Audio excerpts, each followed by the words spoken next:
जी पंजाब हरियाणा हिमाचल देख रहे देश विदेश के दर्शकों का स्वागत है। मैं हाँ तुहाडे नाल गुरप्रीत सिंह लेके हाज़र हाँ शॉर्ट एंड शार्प खबरों का तेज़ रफ्तार सिलसिला। तो आओ फिर शुरू करते हैं इन्हां खबरों का सिलसिला।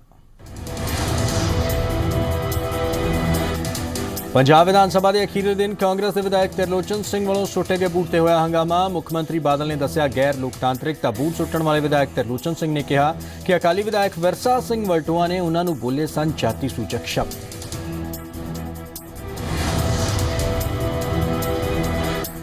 उधर कैबिनेट मंत्री बिक्रमजीत सिंह मजीठिया ने कहा कि उन्होंने खुद कांग्रेसी विधायक नूं जुत्ता सुटते देखा है, पर त्रिलोचन सिंह का कहना सी कि विरसा सिंह वलटोहा ने जाति सूचक शब्दों का उन्होंने दे लिए इस्तेमाल किया। एमएलए को पता नहीं, उसको मैंने तो बड़े ध्यान से, उसको लगता है कि शायद दिखता नहीं किसी को कुछ, मैंने तो 1 मिनट में पकड़ लिया कि किसने जूता फेंका।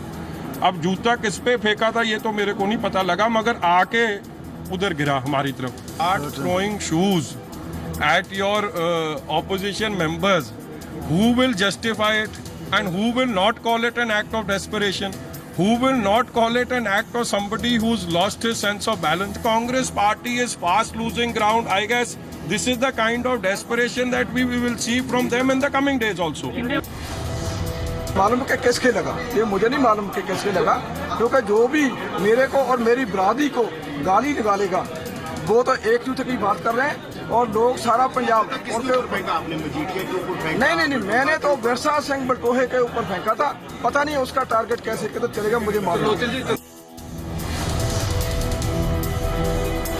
उधर अकाली दल के विधायक विरसा सिंह वलटोहा ने कहा कि उन्होंने किसी को कुछ गलत नहीं आख्या, उन्होंने सिर्फ यही कहा सी कि तुसीं विधानसभा जो कुछ खाधा पीता उसका खुलासा करो। और जितों तक मेरे ते दोष लाया, मैनूं दुख है कि मैं गुरु गोबिंद सिंह जी का सिख है, अमरधारी है। जात पात च मैं विश्वास नहीं रखता और हरेक धर्म, हरेक जात, हरेक गोत का मैं सम्मान करने वाला व्यक्ति। सब तो वड्डा तो मैनूं इस गल का दुख है कि अज कांग्रेस पार्टी इन्नी कमजोर हो गई पंजाब च कि अज उन्होंने ये जिहड़ी आ इहो जी गंदी राजनीति खेडनी पै रही। कि ਜਿਹੜਾ सोमवार रात तो लैके इत्थे शराब पीती जा रही है, इत्थे मीट मुर्गे चल रहे ने, ये दस दो भी ये किस लोकतंत्र की पालना है। ये मैं सारिਆਂ ਨੂੰ नहीं कहता, पर जिन्हें जिन्हें पीती वो ना दस दिओ। उन्होंने ना दसन की बजाय कुछ नहीं किया। मैं क्या अज आखिरी दिन है, पर मैनू इंज जापदा कि जिहड़ा आउण वाला 2017 च तुहाडे चों कोई बिरला ही आऊ। इस तो इलावा 4-5 ਦੀਆਂ ਗੱਲਾਂ ਨੇ, ਇਸ ਤੋਂ ਇਲਾਵਾ ਨਾ मैं किसी तरह की कोई गल की। उधर कांग्रेस विधायक दल के आगू चरणजीत सिंह चन्नी ने त्रिलोचन सिंह का बचाव किया ते ना ही कैबिनेट मंत्री मदन मोहन मित्तल ने कहा है कि इस ते कार्रवाई होनी चाहिए। त्रिलोचन सिंह जी का तुसी बिहार पिछले 10 सालों में देखिया, कदे इसने अनडेमोक्रेटिक तरीके नाल कोई गल नहीं की। अज तक कोई इसका रिकॉर्ड नहीं है कि इसने किसी को माड़े शब्द कहे हों। ये पार्टी के सिंसीयर वर्कर हैं और ऑनेस्टली अंदर पार्टी के मुद्दे और सरकार के खिलाफ लोगों ने मुद्दे उठाते हैं, नारेबाजी करते हैं, ऑनेस्टली और सिंसीयरली काम करते। अज तक इहदी कोई इदां दी कंप्लेंट नहीं जे इहनूं प्रोवोक किया गया। और मैं एक गल कहना चाहता कि दलित वर्ग नूं जिहड़ा गाल कड्ढेगा वो एक जुत्ती नहीं, असीं 100 मारा। जूता फेंका गया और इनके खिलाफ कार्रवाई होनी चाहिए, होगी। और ये आइडेंटिफिकेशन होगी किसने फेंका है, किसका जूता। उधर विधानसभा स्पीकर चरणजीत सिंह अटवाल ने कांग्रेस के वतीरे ते दुख जाहिर किया। उन्होंने कहा कि कांग्रेसी विधायकों ने स्पीकर की कुर्सी का भी मान नहीं रखा ते नाल ही उन्होंने कांग्रेस के कार्य नूं इतिहास का काला दिन दस्सिया।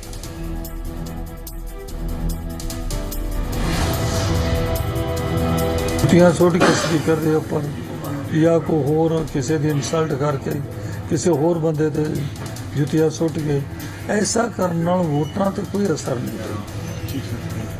तो इस करके मैं समझना भी जो किया उन्होंने माड़ा किया, आई कंडेम। उन्होंने चेयर की इंसल्ट, उन्होंने चरणजीत सिंह का कोई फर्क नहीं पैदा।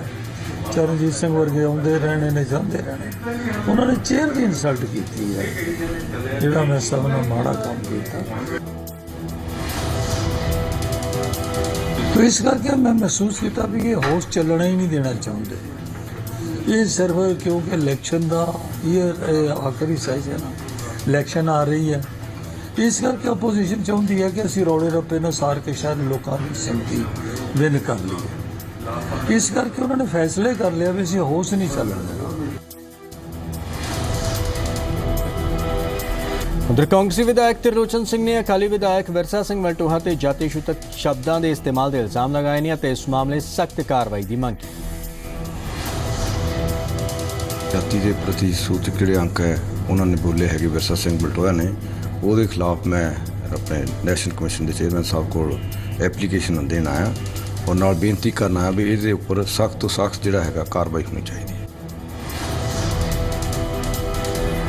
इस मामले SC/ST कमीशन ਨੂੰ शिकायत की गई है। कमीशन के डिप्टी चेयरमैन डॉक्टर राजकुमार वेरका ने कहा कि इंक्वायरी सैट कर DGP ਨੂੰ पूरे मामले की जांच ਲਈ ਕਹਿਣਗੇ। ਇਸ ਦੇ ਨਾਲ ਹੀ ਉਹਨਾਂ ਨੇ ਦੱਸਿਆ ਕਿ ਅਗਲੇਰੀ ਰਣਨੀਤੀ ਲਈ ਕੱਲ ਕਾਂਗਰਸ ਦੀ ਬੈਠਕ ਹੋਵੇਗੀ। ਕੰਪਲੇਂਟ ਦੇ ਉੱਪਰ ਕਾਨੂੰਨੀ ਪਹਿਲੂਆਂ ਦੇ ਉੱਪਰ ਮੈਂ ਵਿਚਾਰ ਕਰ ਰਿਹਾ ਔਰ ਇਹ ਵਿਚਾਰ ਕਰਨ ਤੋਂ ਬਾਅਦ ਜਿਹੜੀ ਵੀ ਕਾਨੂੰਨੀ ਕਾਰਵਾਈ ਬਣਦੀ ਹੋਏਗੀ ਉਸ ਦੀ ਇਨਵੈਸਟੀਗੇਸ਼ਨ ਵੀ ਹੋਏਗੀ। ਇਹਦੇ ਉੱਪਰ DGP ਜਾਂ ADGP ਦੇ ਹੈੱਡ ਹੇਠ ਕਮੇਟੀ ਦਾ ਗਠਨ ਕੀਤਾ ਜਾ ਸਕਦਾ। ਅਸੀਂ 11:30 ਵਜੇ ਕੈਪਟਨ ਅਮਰਿੰਦਰ ਸਿੰਘ ਦੀ ਗਵਾਹੀ ਹੇਠ ਇਹ ਮੀਟਿੰਗ ਹੋਏਗੀ ਕੱਲ ਪੰਜਾਬ ਕਾਂਗਰਸ ਦੇ ਦਫ਼ਤਰ ਦੇ ਵਿੱਚ ਔਰ ਅਗਲੀ ਰਣਨੀਤੀ ਦਾ ਖੁਲਾਸਾ ਕਰਾਂਗੇ।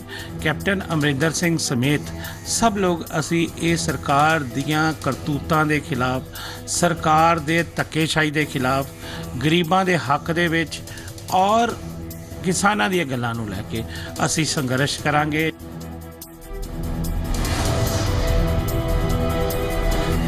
पंजाब विधान सभा का मॉनसून इजलास खत्म पर कांग्रेस के विधायकों ने विधान सभा चलाया मॉक सैशन। विरोधी धਿਰ ने दस्या ड्रामा।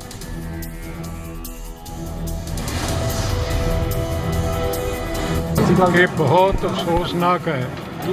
मेरा ख्याल है हिंदुस्तान की पार्लीमेंटरी हिस्टरी इन्ना अपोजिशन का रोल माड़ा कदे नहीं देखा, सारे देश नहीं देखा जिन्हों ने किया। सब हद्दां टपकियां, कोई मेरे को डिक्शनरी च लफ्ज नहीं जिहदे नाल इन्हां नूं कंडम। मुझे जवाब ही नहीं देने देते, जब मैं देता हूँ भाग जाते हैं। कांग्रेस के सीनियर आगू और साबका CLP लीडर सुनील जाखड़ ने भी सरकार को घेरिया। लोकतंत्र की और विधानसभा का कत्ल तो परसों ही हो गया था, जब अविश्वास प्रस्ताव, नो कॉन्फिडेंस मोशन को बिना बहस करवाए हुए, बिना वोटिंग करवाए हुए स्पीकर साहब ने सरकार के इशारों के ऊपर पास कर दिया। विधानसभा का तो कत्ल उसी दिन हो गया। पंजाब सरकार विच कैबिनेट मंत्री मदन मोहन मित्तल ने कांग्रेस के नाल ही पंजाब कांग्रेस इंचार्ज आशा कुमारी के सामने। पंजाब विधानसभा में कांग्रेस के लोगों ने पंजाब को बिहार जैसी कल्चर पैदा करने का मौका दिया। उन्होंने जो कुछ किया है वो पंजाब विधानसभा के रूल्स के विरोध में है, विरुद्ध है। किसने फेंका?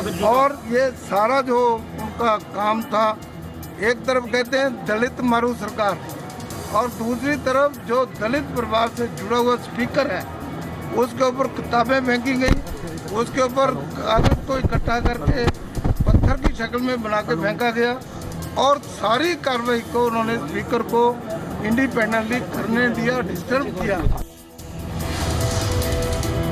कि बजाय इसके कि हमारे विधायकों को बोलने देते, उन्होंने वॉइस वोट से अविश्वास प्रस्ताव को अस्वीकार कर दिया। जब आपने डिस्कशन ही नहीं होने दी तो उस पर वोटिंग करने का प्रश्न कहाँ से उठ गया? अजूबा नज़ारा देखने को था कि सत्ता पक्ष के जो विधायक और सरकार के जो मंत्री थे और मुख्यमंत्री वो नारे लगाते हुए हाउस से वॉकआउट कर गए। अकाली दल के विधायक विरसा सिंह वलटोहा ने कहा कि कांग्रेस के रवैये ने शर्मसार किया। कांग्रेसी आगू कुलजीत सिंह नागरा ने कहा कि सरकार के रवैये के खिलाफ कांग्रेस सड़कों पर उतरेगी।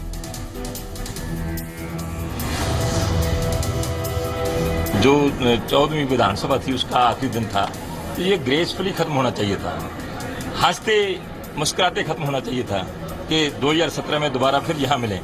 पर हैरानी की बात है कि मेरा ख्याल ना तो इनको मर्यादा का मालूम है, तो ना इनको कोई सामाजिक जो परंपराएं होती हैं उनका भी मालूम नहीं है। और जहाँ तक इन्होंने जो आज सबसे घटिया हरकत की है कि ट्रेजरी बेंचेस की तरफ जो जूता फेंका है, तो इनकी मानसिकता मालूम पड़ती है कि ये डिप्रेशन में है।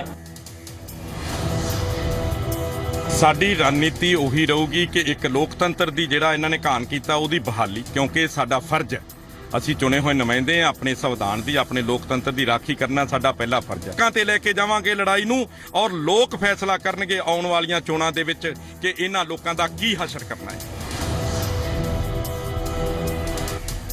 ਕੇਂਦਰੀ ਕੈਬਨਿਟ ਮੰਤਰੀ ਨਿਤਿਨ ਗਡਕਰੀ ਨੇ ਰੋਪੜ ਵਿੱਚ 3 ਸੜਕ ਪਰਿਯੋਜਨਾਵਾਂ ਦਾ ਨੀਂਹ ਪੱਥਰ ਰੱਖਿਆ, ਜਿਸ ਵਿੱਚ ਖਰੜ ਤੋਂ ਕੁਰਾਲੀ, ਰੋਪੜ ਤੋਂ ਫਗਵਾੜਾ ਅਤੇ ਚੰਡੀਗੜ੍ਹ ਤੋਂ ਖਰੜ ਦੇ ਉਸਾਰੀ ਹੋਵੇਗੀ ਅਤੇ ਇਹਨਾਂ ਤੇ ਕੁੱਲ ਲਾਗਤ 10,596 ਕਰੋੜ ਰੁਪਏ ਆਵੇਗੀ। ਉਹਨਾਂ ਨੇ ਇਹ ਵੀ ਦੱਸਿਆ ਕਿ ਇਹ 36 ਮਹੀਨਿਆਂ ਦੇ ਵਿੱਚ ਇਹ ਪ੍ਰੋਜੈਕਟ ਪੂਰੇ ਕੀਤੇ ਜਾਣਗੇ। ਇਸ ਦੌਰਾਨ ਕੇਂਦਰੀ ਮੰਤਰੀ ਨਿਤਿਨ ਗਡਕਰੀ ਨੇ ਉਪ ਮੁੱਖ ਮੰਤਰੀ ਨੂੰ ਕਿਹਾ ਕਿ ਉਹ ਜੋ ਵੀ ਮੰਗਣਾ ਚਾਹੁੰਦੇ ਨੇ ਮੰਗ ਸਕਦੇ ਨੇ। ਇਸ ਦੌਰਾਨ ਉਪ ਮੁੱਖ ਮੰਤਰੀ ਸੁਖਬੀਰ ਸਿੰਘ ਬਾਦਲ ਨੇ ਕਿਹਾ ਕਿ ਅਕਾਲੀ ਬੀਜੇਪੀ ਸਰਕਾਰ ਨੇ ਸੂਬੇ ਦਾ ਸਰਬਪੱਖੀ ਵਿਕਾਸ ਕਰਵਾਇਆ।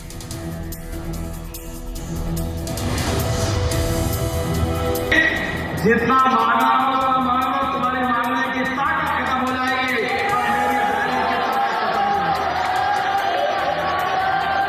मैं जादूगर हूँ और ऐसा जादूगर हूँ कि मुंबई में टाटा से लेकर अंबानी तक मैं 5 करोड़ रुपए सरकार से लिए थे, 4,000 करोड़ मैंने पब्लिक से खर्चा किए और 10,000 करोड़ के काम 2096-97 में किए, पैसे वापस कर दिए। ਨਵਜੋਤ ਸਿੰਘ ਸਿੱਧੂ ਨੇ ਬੀਜੇਪੀ ਤੋਂ ਦਿੱਤਾ ਅਸਤੀਫਾ। ਨਵਜੋਤ ਕੌਰ ਸਿੱਧੂ ਨੇ ਦਿੱਤੀ ਜਾਣਕਾਰੀ, ਪਰ ਆਪਣੇ ਅਸਤੀਫੇ ਤੇ ਕਿਹਾ ਅਜੇ ਨਹੀਂ ਦੇਵਾਂਗੇ ਅਸਤੀਫਾ।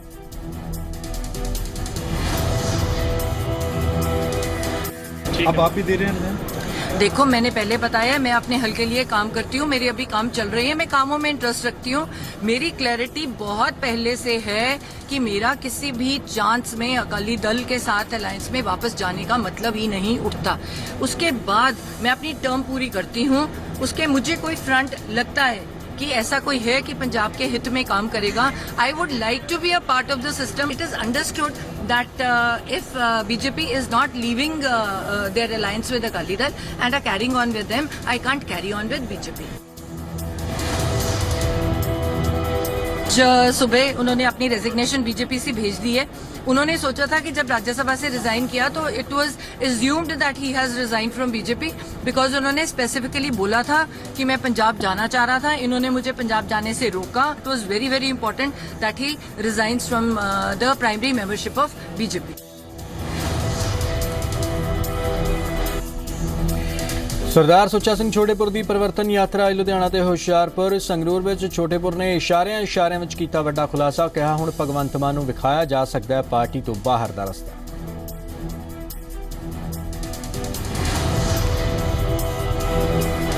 ਪੰਜਾਬ ਮਹਿਲਾ ਕਮਿਸ਼ਨ ਸਾਹਮਣੇ ਪੇਸ਼ ਹੋਏ ਦਵਿੰਦਰ ਸਹਿਰਾਵਤ। ਆਮ ਆਦਮੀ ਪਾਰਟੀ ਆਗੂ ਸੰਜੇ ਸਿੰਘ ਤੇ ਦੁਰਗੇਸ਼ ਪਾਠਕ ਉੱਤੇ ਮਹਿਲਾਵਾਂ ਦਾ ਸ਼ੋਸ਼ਣ ਕਰਨ ਦਾ ਲਾਇਆ ਸੀ ਇਲਜ਼ਾਮ। पर मामले थे वो सब इनके साथ शेयर कर लिए हैं। एक जो है प्रोसेस इन्होंने डिसाइड किया है कि कैसे इसको आगे बढ़ाना है, इस मामले को कैसे इसको और हैंडल करना है, वो जो है उसमें ये लोग एक्सपर्ट्स हैं, वो इसको आगे बढ़ाएंगे।